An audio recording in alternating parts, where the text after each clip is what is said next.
चुनाव से पहले ईडी का एक्शन। ईडी एक्शन से गरमाई राजनीति। विपक्ष ने कार्रवाई पर उठाए सवाल। सरकार ने कार्रवाई को ठहराया सही। हरियाणा में विधानसभा चुनाव से पहले सियासी उठापटक जारी है। जहां ईडी लगातार एक्शन मोड में नजर आ रही है, तो वहीं ईडी की कार्रवाई को लेकर विपक्ष और सत्ता पक्ष में बयानबाजी जारी है। चुनाव से पहले कुछ नेता ईडी की रडार पर हैं। हाल ही में सोनीपत से कांग्रेस विधायक सुरेंद्र पवार को गिरफ्तार किया गया है।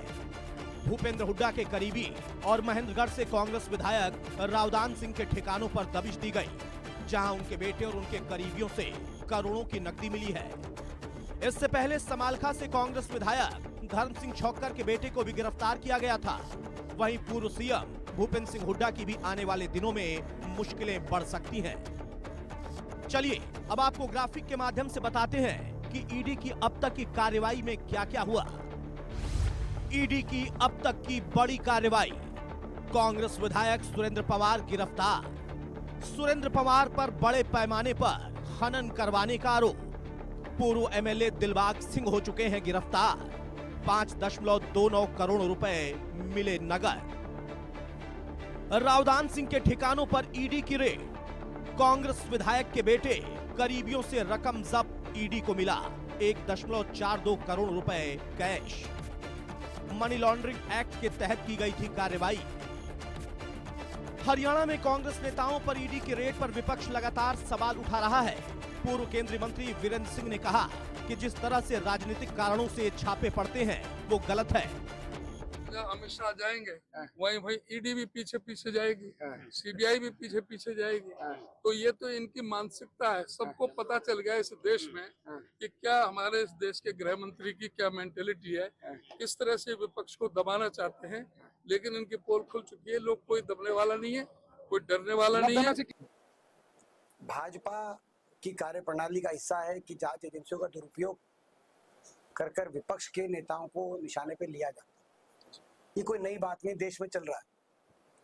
मगर हरियाणा में अगर वो ऐसे करेंगे तो हरियाणा के लोग भाजपा सरकार को भी निशाने पे लेंगे, ये मैं कहना चाहता हूँ। और जहाँ जहाँ वो जा रहे हैं, 3 विधायकों के पहुंचे पिछले 3-4 दिन में, 3 विधायकों में पहुंचे, तो मैं मानता हूँ कि वो जहाँ जहाँ जा रहे हैं एक तरीके से वो वहाँ पे पहुंचकर जीत का सर्टिफिकेट ही दे रहे हैं। जांच एजेंसियों का मैं समझता हूं कि इस प्रकार दुरुपयोग नहीं होना चाहिए।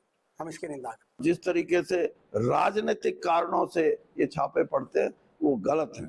हाँ, जो दोषी है, दोषी के लिए सबको ये एहसास है कि दोषी को अगर पकड़ा जाता है तो ठीक है, सामाजिक रूप से ठीक है। जब से केंद्र में बीजेपी की सरकार आई, अपने विरोधियों को दबाने के लिए इस प्रकार से ईडी का इस्तेमाल करते हैं, सीबीआई का करते हैं, इनकम टैक्स का करते हैं। अब जबकि चुनाव नज़दीक, हम अपने विरोधियों को ईडी का इस्तेमाल करके परेशान करने की बात करते हैं। ये हम इसकी निंदा करते हैं कि ऐसे मौके पे इस प्रकार की रेड डालना ये डेमोक्रेसी के लिए ठीक है। वहीं बीजेपी नेता ईडी की कार्रवाई को सही ठहरा रहे हैं। सीएम नायब सैनी ने कहा कि ईडी स्वतंत्र एजेंसी है और किसी के दबाव में काम नहीं करती है। कैबिनेट मंत्री महिपाल ढांढा ने कहा कि जो जैसा करेगा वो वैसा भरेगा। काम कर रही है वो, उसके ऊपर किसी का न दबाव है, वो स्वतंत्र एजेंसी है। उसको जहां लगता है कि यहाँ पर कहीं भ्रष्टाचार हो रहा है तो उसके ऊपर वो कार्रवाई। मुझे लगता है कि जितनी संस्थाएं हैं उसमें कांग्रेस पार्टी और विरोधी लोग बीजेपी पर ये इल्जाम जरूर लगाते हैं, लेकिन ये सारी संवैधानिक संस्थाएं हैं और बिना तथ्यों और प्रमाण के चुनाव एक संयोग हो सकता है, लेकिन वो रणनीति का हिस्सा नहीं है। इन सारी एजेंसियों को तार्किक रूप से तय तक पहुंचते पहुंचते प्रमाणिक तथ्यों के आधार पर समय लगता है और उसके बाद ही कोई कार्रवाई होती है। ये पूरा बेबुनियाद आरोप है कि एजेंसियां स्वतंत्र हैं और अपनी कैपेसिटी में काम करती है और संविधान के प्रदत्त अधिकारों से ही वो काम करती है। जांच एजेंसी, आप सबने देखा होगा चुनाव के समय भी ढेरों नोट निकलते हैं, कमरे भरे हुए हैं, कई दिन नोट गिनने में लग जाते हैं और वो कांग्रेस के नेता हैं। जब कोई छापा पड़ता है तो ये कांग्रेस के नेताओं के पास ही नोट क्यों मिलते हैं? प्रश्न ये है।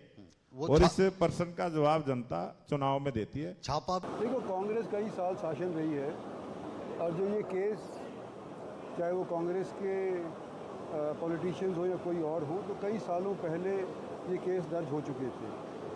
धीरे धीरे ईडी का काम होता है, तो सिर्फ कांग्रेसियों के ऊपर भी नहीं, जिन्होंने गलत काम किया है अपना ईडी उनके प्रति काम कर रही है। नहीं कहते कि राजनीति नहीं हो रही, इनका तो काम है। देखिए, हम लोग एक बात कि चोरी सीना दो, एक गलत काम करोगे ऊपर से बदनाम करोगे। भाई आपके कर्म ऐसे हों कि आपकी तरफ कोई उंगली ना उठे। पहले लोकसभा और अब विधानसभा चुनाव से पहले ईडी की छापेमारी ने राजनीति में भूचाल ला दिया है, लेकिन देखना यह होगा कि चुनाव से पहले कौन कौन से नेता ईडी के रडार पर आएंगे। Bureau report, India news, Haryana.